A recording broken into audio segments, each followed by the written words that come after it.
इस सुंदर संजोग को सृजित कर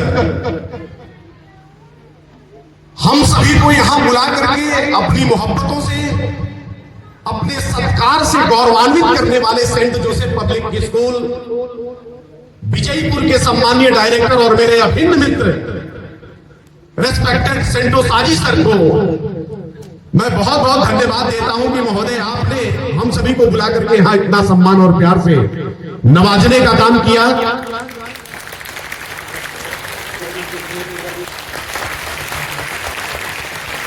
और सेंटो साजी सर, ये मेरा मानना है कि जहां पर प्यार होता है, जहां पर इश्क होता है, जिनसे मोहब्बत होती है, उनके बुलावे पर बहुत सारे विचार करने की जरूरत नहीं होती है, बहुत ज्यादा सोचने की जरूरत भी नहीं होती है। मैंने इसलिए कहा था कि तरीके और भीड़ इस तरफ परखा नहीं जाता, तरीके और भीड़ इस तरफ परखा नहीं जाता, शराबों को हवा के सामने रखा नहीं जाता, और मोहब्बत फैसला करती है पहले चंद लम्हों में।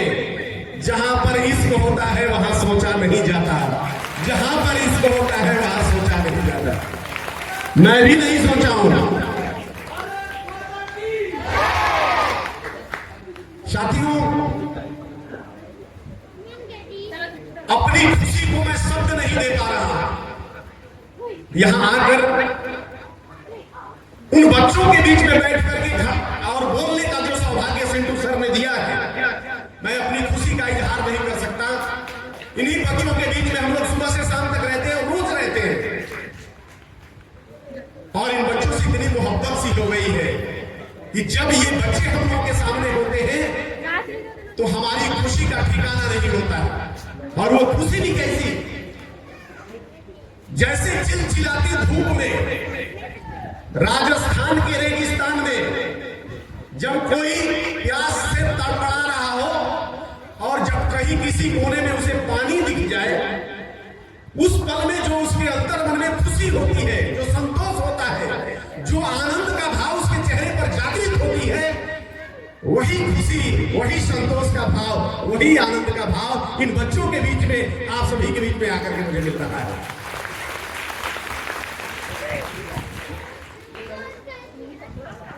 हार से जीत का सिलसिला मिल गया, हार से जीत का सिलसिला मिल गया, जन्नतें मिल गई और खुदा मिल गया, और यहां आकर मुझे आज ऐसा लगा जैसे खुशियों का सारा जहां मिल गया, जैसे खुशियों का सारा जहां मिल गया। जब हम लोगों ने सुना कि बच्चों का पुरस्कार वितरण है, जो वार्षिक परीक्षाओं में उन्होंने कामयाबी हासिल की है, जो कराटे चैंपियनशिप कराया गया है आशीष सर के द्वारा, उसमें जिन बच्चों ने प्रतिभाग किया है, उन प्रतिभाशाली बच्चों को सम्मानित करने का कार्यक्रम है। अति प्रसन्नता होती है जब हम बच्चों को सम्मानित करते हैं। आज समाज की गतिविधियां ऐसी हो गई हैं कि हर कोई सम्मान पाना चाहता है, देना कोई नहीं चाहता। सब चाहते हैं कि हमको सम्मान मिले, हमको प्रतिष्ठा मिले, हमारे नामों का गुणगान किया जाए, लेकिन उनसे कहो कि भाई दूसरे को भी आप प्रतिष्ठा दीजिए, उन्हें बुलाइए, उन्हें सम्मानित करिए, तो लोग हाथ खींच लेते हैं। और मोहब्बत, मुंशी प्रेमचंद जी की पुस्तक में पढ़ रहा था तो उसमें लिखा था, उन्होंने लिखा था कि मोहब्बत भिखारी नहीं हो सकता, वो सम्राट है।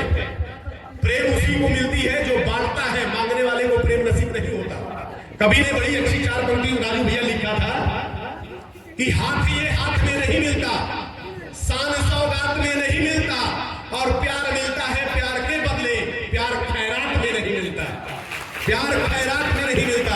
वो देंगे तो पाएंगे, ये परंपरा रही है सदियों से हमारे सनातन संस्कृति की और हमारे भारतीय संस्कृति की। हम लोग छोटे थे ना, तो जाड़े के दिनों में मां हम लोग को स्वेटर पहनाया करती थी, और जब वो स्वेटर पहनाती थी तो हम लोग स्वेटर निकाल के फेंक देते थे। मां से कहते थे कि हम नहीं पहनेंगे, हमको दिक्कत हो रही है। आप पहने भी तो क्यों पहने?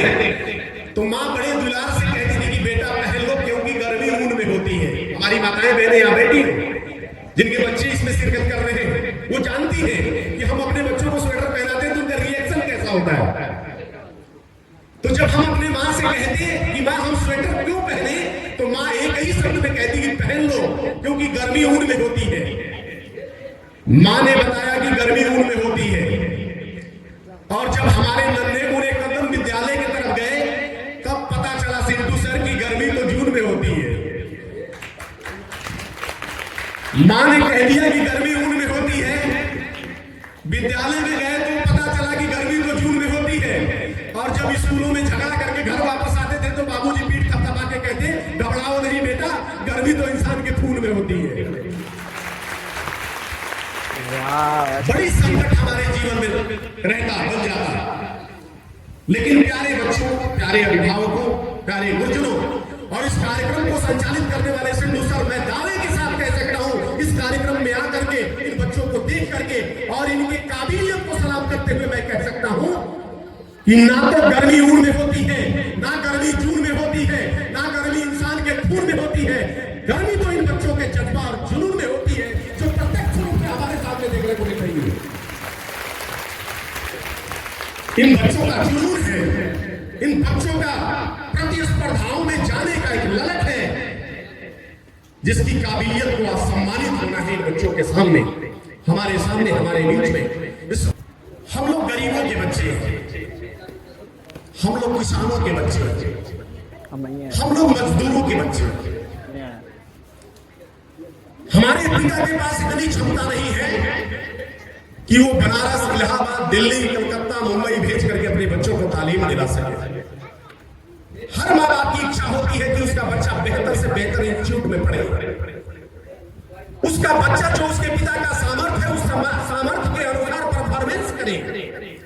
आज मजदूरी करने वाला, दहाड़ी पर मजदूरी करने वाला व्यक्ति भी अपने बच्चे को सेंट जोसेफ विजयपुर के विद्यालय में पढ़ाने की क्षमता रखता है और पढ़ाना चाहता है कि हम सिंटू साजी सर के संरक्षण में अपने बच्चे को भेजेंगे तो हमारा बच्चा आइंस्टीन बन के निकलेगा, हमारा बच्चा स्वामी विवेकानंद बन के निकलेगा, हमारा बच्चा अब्दुल कलाम बन के निकलेगा। ऐसी इनकी सोच है, हर माँ बाप की सोच है, होनी भी चाहिए। क्योंकि आज कंपटीशन का जमाना है, प्रतिस्पर्धाओं का जमाना है। अगर हम अपनी सोच को पीछे कर दिए तो हमारे पीछे बच्चे बहुत पीछे हो जाएंगे। हमारी अपनी सोच को मजबूत रखना है, हमें सकारात्मक सोच रखनी है। और जब सकारात्मक सोच होती है ना, तो हमारे पास क्षमता हो चाहे नहीं हो, हम लोग कर जाते हैं जो हमारे आंखों के सामने असंभव सा दिखता है। हम लोग पढ़ते थे तो पढ़ते थे कि nothing is impossible, everything is possible. दुनिया में असंभव नाम की कोई चीज नहीं होती। पढ़ते थे विद्यालय में तो उस समय बाइबिल का एक प्रसंग हमारे गुरुजी उसकी चर्चा अक्सर किया करते थे। उस बाइबिल के प्रसंग में था कि एक डेविड नाम का लड़का और एक गोलियत नाम का राक्षस था। वो गोलियत नाम का राक्षस जहां रहता था, जिस जंगल में, उधर डर के मारे कोई जाता नहीं था। सभी लोग डरते थे उससे। क्यों? क्योंकि जो भी उधर जाता उसे मार के खा जाता था। एक दिन डेविड गणेरिया अपने भेड़ों को चराते हुए उधर जाया, लोगों ने रोक दिया, क्या करने जा रहे हो? उसने कहा भेड़ों को चराने जा रहे, तुमको पता नहीं इधर गोलियत नाम का राक्षस रहता है, वो जाओगे मार के खा जाएगा। डेविड ने उन लोगों से कहा कि क्या आप लोग उसे मारने का प्रयत्न नहीं करते? लोगों ने कहा कि वो इतना विशाल है, उसको मारा नहीं जा सकता, वो इतना शक्तिशाली है, वो इतना विशाल है, उसका शरीर इतना विशालकाय है कि उसको मारा ही नहीं जा सकता। डेविड गणेरिया जो अपने भेड़ों को चला रहा था, उसने कहा कि आप ये क्यों सोचते हैं कि वो इतना विशाल है कि उसको मारा नहीं जा सकता? अरे महोदय, आप ये क्यों नहीं सोचते कि वो इतना विशाल है कि उस पे लगाया गया कोई भी निशाना चूक ही नहीं सकता। और डेविड ने अपने गुर्देल से, जिससे हम लोग बंदर मानते हैं देहातों में, अपने गुर्देल से उसको गुलेल से मार करके और गोलियत नामक विशालकाय राक्षस को धरती पर गिरा दिया। वो ताकत कहां से आई? उसकी सोच से आई, उसकी पॉजिटिविटी से आई। अगर वो भी लोगों की तरह निगेटिव सोचता तो वो भी डर के मारे भाग गया होता। लेकिन उसके आत्मविश्वास ने, उसके दृढ़ संकल्प शक्ति ने और उस बड़े विशाल राक्षस को मार करके गिरा दिया। साथियों, हमारे सोच को कुंठित नहीं होने देना।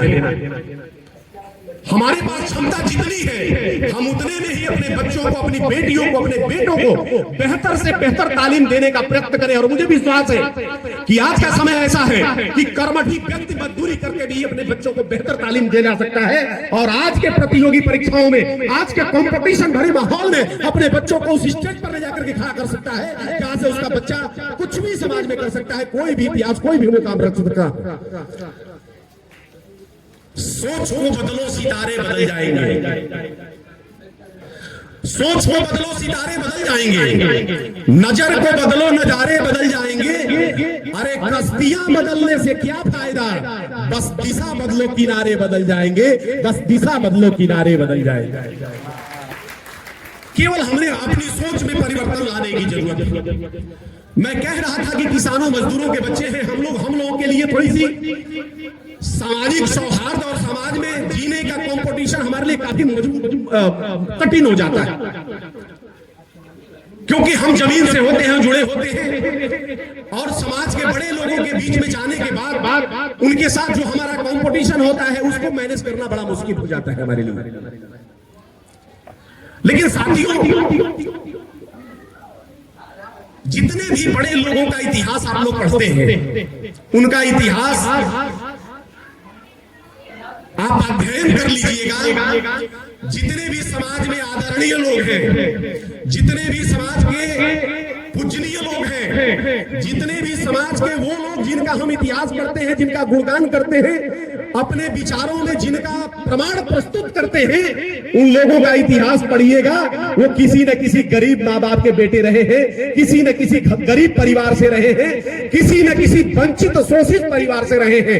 और उसी गरीबी में से निकल करके, उसी वंचित भावना और शोषित भावना से निकल करके उन्होंने समाज में एक बड़ा स्थान हासिल किया है और पूरी दुनिया को संदेश देने का काम किया है। तो गरीब होना ये कहीं से हमारे लिए श्राप नहीं हो सकता, वो ईश्वर का आशीर्वाद है कि गरीबी से निकल करके जो आगे बढ़ता है उसी का इतिहास पढ़ा जाता है। ये हमारा पिछला इतिहास बताता है। कल B.R. अम्बेडकर साहब की जयंती है। अम्बेडकर साहब ने कहा कि तुम यदि दुखों से मुक्ति चाहते हो तो समाज से लड़ना पड़ेगा, और यदि समाज से और परेशानियों से लड़ना चाहते हो तो उसके पहले तुमको पढ़ना पड़ेगा। क्योंकि गरीब का हथियार कोई शस्त्र नहीं, कोई तलवार नहीं, कोई तीरों कमान नहीं। गरीब का हथियार उसका एजुकेशन है, उसका शिक्षा है, उसकी तालीम है। अगर वो तालीम बढ़िया ले लिया तो समझो कि दुनिया की किसी परिस्थिति का सामना वो कर सकता है। एक गरीब का बेटा भगवान से कहा कि प्रभु आपने बड़ा अन्याय किया है हम लोगों के साथ। आप चाहते तो मुझे अमीर बाप का बेटा बना सकते थे, आप चाहते तो मुझे अडानी का बेटा बना सकते थे, आप चाहते तो मुझे अंबानी का बेटा बना सकते थे, आप चाहते तो देश के प्रतिष्ठित सेठों के घरों में पैदा कर सकते थे। लेकिन आपने ऐसा नहीं किया। आपने गरीब मजदूर किसान का बेटा क्यों बना करके भेज दिया? आपको थोड़ा सा तो सोचना, बस यहां से उठा के वहां डाल देते। बड़ी प्रार्थना याचना की, बड़ी उलाहना दिया, तब भगवान आए। भगवान से उसने वही बात दोहराई कि प्रभु आप चाहते तो मुझे अमीरों के घरों में पैदा कर सकते थे, आपने गरीब के घर में पैदा क्यों किया? तो भगवान ने कहा कि सुनो, घबराओ नहीं, अमीरों के घरों में करने के लिए बहुत विशेष नहीं होता है,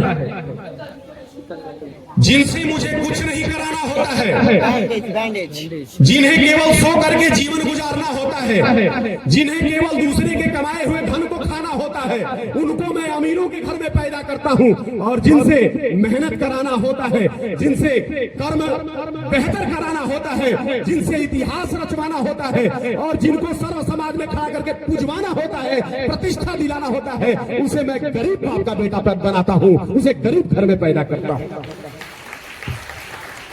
तो यदि कोई हमारा बच्चा किसी कमजोर परिवार से है, किसी गरीब परिवार से है, किसी असहाय परिवार से है, तो ईश्वर का आशीर्वाद मान करके यहीं से शुरुआत कर दे। आने वाले समय में जो उसको प्रतिष्ठा मिलेगी वो इतिहासों में लिखी जाएगी, और जो सम्मान मिलेगा उसको युग युगांतर तक याद किया जाएगा। उसकी शुरुआत यही सेंट जोसेफ स्कूल विजयपुर करने जा रहा है और अपने बच्चों को सजा संवार करके प्रस्तुत करने जा रहा है। मैं बस अपनी बात खत्म करता हूं, बस ये कहते हुए कि कर्म तुम्हारा कल होगा, कर्म में अगर सच्चाई है तो कर्म कहां निष्फल होगा।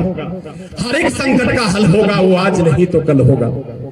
लोहा जितना तपता है उतनी ही ताकत भरता है, सोने में जितनी आंच लगे वो उतना प्रखर चमकता है, हीरा जितना घिसता है उतना ही तेज चमकता है, और मिट्टी का बर्तन पकता है तो दिन भर खूब खनकता है।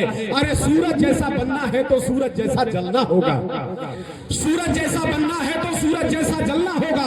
नदियों से आदर पाना है तो पर्वत छोड़ निकलना होगा। हम गरीबों के बच्चे हैं, हम किसानों के बच्चे हैं, हम मजदूरों के बच्चे हैं, क्यों माने राह सरल होगा। हर एक संकट का हल होगा, वो आज नहीं तो कल होगा। हर एक संकट का हल होगा, वो आज नहीं तो कल होगा। प्यारे बच्चों, आपको मेहनत करनी है, आपको अपने माँ बाप के विश्वासों पर खरा उतरना है, और यही वो स्टेज है जहां से अगर आपके अंदर वो सकारात्मक समझ पैदा हो गई तो आने वाले समय में हर मुकाम पर जाकर के प्रतिस्थापित हो जाएंगे आप। और जो प्रतिष्ठा दिलाएंगे वो आपके घर का होगा, आपके शहर का होगा, आपके विद्यालय का होगा, आपके गुरुजनों का होगा, आपके माता पिता का होगा। सभी की प्रतिष्ठा एक बच्चे से रिलेटेड है। बच्चों को पढ़ाई के साथ थोड़ा सा संस्कार से भी जोड़ने की जरूरत है, क्योंकि किसी बच्चे को उपहार न मिले, किसी बच्चे को प्यार न मिले तो वो 2 घंटा 4 घंटा 10 घंटा रोएगा, लेकिन जिस बच्चे को समाज में संस्कार न मिले वो पूरी जिंदगी रोएगा। इस बात के चैलेंज मैं करता हूं, इसलिए इन बच्चों को संस्कार दिया करिए।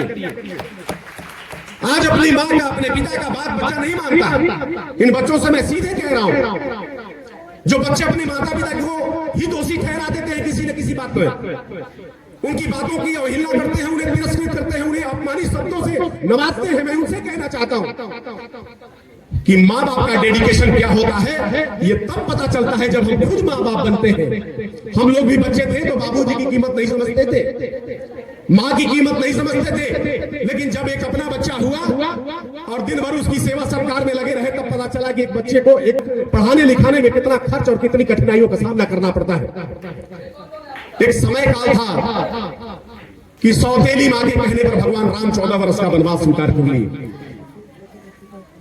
वनवास पाने के बाद कौशल्या माता के पास जाकर के भगवान राम ने कहा कि माता मैं वनवास जाना चाहता हूं, 14 साल का वनवास मुझे मिल गया है। कौशल्या मां ने कहा कि किसने दिया है तुमको वनवास? उन्होंने कहा कि पिताजी ने दिया है। मां ने कहा कि पिता से बड़ा स्थान समाज दुनिया में मां का होता है, और एक मां कह रही है कि तुमको वनवास नहीं जाना। भगवान राम ने बड़ी विनम्रता से कहा कि अगर मां ने भी आशीर्वाद दे दिया हो तो? मां ने कहा, कौशल्या माता ने, कि अगर मां का भी आशीर्वाद तुमको मिल गया है तब मैं तुम्हें नहीं रोकूंगी, तुम सहर्ष जा सकते हो। उस मां ने कभी नहीं पूछा कि तुम्हारी मां तो मैं हूं, कौन होती है दूसरी मां तुमको आदेशित करने वाली, जंगलों में भेजने वाली। ये संस्कार था उस समाज का। सौतेली मां के कहने पर भगवान राम ने 14 वर्ष का वनवास स्वीकार कर लिया, और आज सगी मां के मांगने पर बेटा एक गिलास पानी नहीं देता है तो हमें विचार करने की जरूरत है कि हम अपने बच्चों को घरों में कौन से संस्कार से नवाज रहे हैं, कैसा मार्ग उन्हें दिखा रहे हैं। साथियों, सामाजिक जो गतिविधियां हैं वो चैलेंजिंग है हमारे लिए। हमें सोचना होगा अपने बच्चों के नव निर्माण के लिए, उनके उत्थान के लिए, अपनी सभ्यता संस्कृतियों से जोड़ना होगा। उन्हें शिक्षा के साथ जिन चीजों की जीवन को जीने के लिए सबसे ज्यादा जरूरत है उन चीजों पर भी हमें संकेत करना होगा, हमें उनके जीवन में उतारना होगा। अगर हम ऐसा नहीं करते हैं, हमारी सोच की प्रबलता है, हम चाहें तो कुछ भी बदल सकते हैं, ये हमारी क्षमता है, भगवान ने वो क्षमता देकर के भेजा है। जब कोई भी अच्छा काम करेंगे थोड़ी थोड़ी समस्याएं आपके जीवन में आएंगी, थोड़ी संकटों का सामना करना पड़ेगा। सभी ने किया। रॉबर्ट फुल्टन जब स्टीम बोट बना करके नदी के किनारे ले गया और दौड़ाने की सोचने लगा, लोग खड़े होकर के उसकी आलोचना करने लगे, उसे गालियां बकने के लगे, उसे पागल कहने लगे। कभी रॉबर्ट फुल्टन ने ये नहीं सोचा, कान बंद कर लिया कि लोग क्या कह रहे हैं। और उसी स्टीम बोर्ड को जब उठा करके नदी में दौड़ा दिया तो वही लोग जो गालियां बक रहे थे, जो उसकी आलोचना कर रहे थे, जो उसका तिरस्कार कर रहे थे, वो लोग तालियां बजा करके सम्मान करने लगे कि क्या गजब कर दिया तुमने साहब। राइट बंधुओं ने कहा कि जैसे पक्षियां हवा में उड़ती हैं, हम भी हवा में आदमी को उड़ा सकते हैं। पूरी दुनिया के लोग आश्चर्यचकित हो गए, पूरी दुनिया के लोग आलोचना करने लगे, गालियां बकने लगे, उन्हें पागल कहने लगे। राइट बंधुओं ने ध्यान नहीं दिया और जिस दिन हवाई जहाज बना करके दुनिया में आसमान में उड़ा दिया, पूरी दुनिया ताली बजा करके सम्मान करने लगी, उनके ऐतिहासिक कार्यों के लिए उनकी प्रशंसा करने लगी। दशरथ मां जी ने कहा कि इस पहाड़ ने हमारी पत्नी का जान लिया है, मैं इसको तोड़ करके रास्ता बनाऊंगा। पूरी दुनिया के लोगों ने कहा कि ये पागल आदमी कह रहा है कि छीनी हथौड़ी से मैं इतना बड़ा पहाड़ काट करके रास्ता बना दूंगा, यह असंभव है। और दशरथ माझी ने अपने दृढ़ संकल्प और प्रबल इच्छा शक्ति के बदौलत जब उतने बड़े पहाड़ को एक छन्नी हथौड़ी से तोड़ करके रास्ता बना दिया तो माउंटेन मैन के नाम से पूरी दुनिया जानने लगी। तो मुझे लगता है कि आप कोई भी कार्य करेंगे समस्याएं आएंगी, लेकिन जिस दिन आप विजेता होंगे, जिस दिन आप सफलता को पाएंगे, जिस दिन आप अपने मंजिलों तक पहुंच जाएंगे, पूरी दुनिया आपके अभिभावक, ये समाज तालियां बजा करके आपका सम्मान करेगा, आपका हौसला बढ़ाएगा। तो एक बार अपने लिए बच्चे बड़ी तालियां बजा करके अपना सम्मान खुद कर लें। आने वाले जन स्वार्थ है, आने वाले स्वामी विवेकानंद और अब्दुल कलाम के बीच में हम लोग बैठे हुए हैं। इसमें से कोई नहीं जानता कि आने वाला कौन व्यक्ति प्रधानमंत्री बनेगा, कौन व्यक्ति राष्ट्रपति बनेगा और कौन व्यक्ति वैज्ञानिक बनेगा। इन बच्चों में ही से कोई निकलने वाला है। इसकी तैयारी लेकर के चल रहा है सेंट जोसेफ विजयपुर। बस ये कहते हुए बात खत्म करता हूं। इन बच्चों के कार्यक्रम को हम लोग देखेंगे कि पुण्य और पाप का विश्वास बदल सकते हो, पुण्य और पाप का विश्वास बदल सकते हो, मौत की बेरहमी इतिहास बदल सकते हो। और तुम अगर अपने बाजुओं पर इन भरोसा कर लो तो ये तो जमी है तुम आकाश बदल सकते हो, ये तो जमी है तुम आकाश बदल सकते हो। एक बार पुनः सेंट जोसेफ पब्लिक स्कूल के डायरेक्टर आदरणीय सर सेंटू सर और उनके पूरे विद्यालय प्रबंधन को, यहाँ के आए हुए अभिभावकों को और बच्चों को बहुत बहुत नमन और शुभकामना प्रेषित करते हुए धन्यवाद। जय हिंद, जय भारत।